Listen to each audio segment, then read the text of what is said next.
ஏ மாயா, எனக்கு முட்டியில அலர்ஜி வந்திருக்குன்னு சொன்னல, யூடியூப்ல அதுக்கு ஒரு ட்ரீட்மெண்ட் கொடுத்துருக்காங்க. அதை பார்த்து அப்படியே நான் இப்ப பண்ண போறேன். என்னது யூடியூப் பார்த்து பண்றியா? உனக்கு கொஞ்சம் கூட அறிவே இல்லையாடி?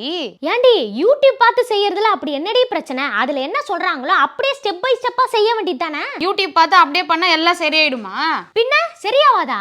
யூடியூப் பார்த்து பண்றதுலாம் ரிஸ்க்டி. இப்படிதான் ஒருத்தன் யூடியூப் பார்த்து பிரசவம் பண்றேன்னு சொல்லிட்டு கடைசியில அவன் பொண்டாட்டி எடுத்துன்னு போய் ஹாஸ்பிட்டல்ல தான் அட்மிட் பண்ணான், தெரியுமா? என்னது, யூடியூபை பார்த்து பிரசவம் பார்த்தானா?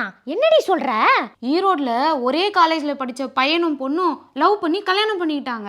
அதுக்கப்புறமா காலேஜ் பக்கத்துலேயே ஒரு வீடு எடுத்து அங்கேயே தங்கிட்டாங்க. கடைசியில் அந்த பொண்ணு கன்சீவும் ஆயிடுச்சு. இதுக்கப்புறம் தான் அந்த பையன் ஹாஸ்பிட்டலுக்கே போகாம யூடியூப்பை பார்த்தே நம்ம பிரசவம் பண்ணணும் அப்படின்னு ஒரு பிளான் பண்ணியிருக்கான். ஹாஸ்பிட்டலுக்கே போலியா? சரி, இவன் ஏன் ஹாஸ்பிட்டல் கூட்டு போகாம யூடியூப்பை பார்த்து பிரசவம் பண்ண பிளான் பண்ணியிருக்கான்? விஷயமே அங்கதான். ஏன்னா அந்த பொண்ணு லவ் பண்ணி கல்யாணம் பண்ணது வீட்டில் யாருக்குமே தெரியாதுல்ல. டெலிவரி அப்போ ஹாஸ்பிட்டலுக்கு போனா எல்லாருக்கும் விஷயம் தெரிஞ்சிடும் தான் அந்த பையன் இப்படி ஒரு பிளானே பண்ணியிருக்கான். சரி, அப்புறம் அவன் கரெக்டா பிரசவம் பார்த்தானா இல்லையா? அவன் கரெக்டா பண்ணியிருந்தா ஏன்டி மாட்ட போறான்? யூடியூப் பார்த்து பண்ணியும் கடைசியில் அந்த பொண்ணுக்கு ரொம்ப ஹெவி பிளட் லாஸ் ஆயிடுச்சு. கண்ட்ரோல் பண்ண அவனுக்கு தெரியல.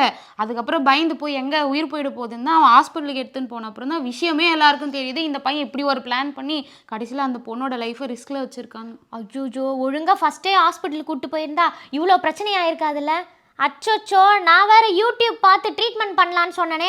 மாயா, நம்ம ஏன் இப்போ உடனடியாக ஹாஸ்பிட்டல் போய் அந்த அலர்ஜியை சரி பண்ணக்கூடாது? இப்பயாவது உனக்கு அறிவு வந்துச்சு, வா.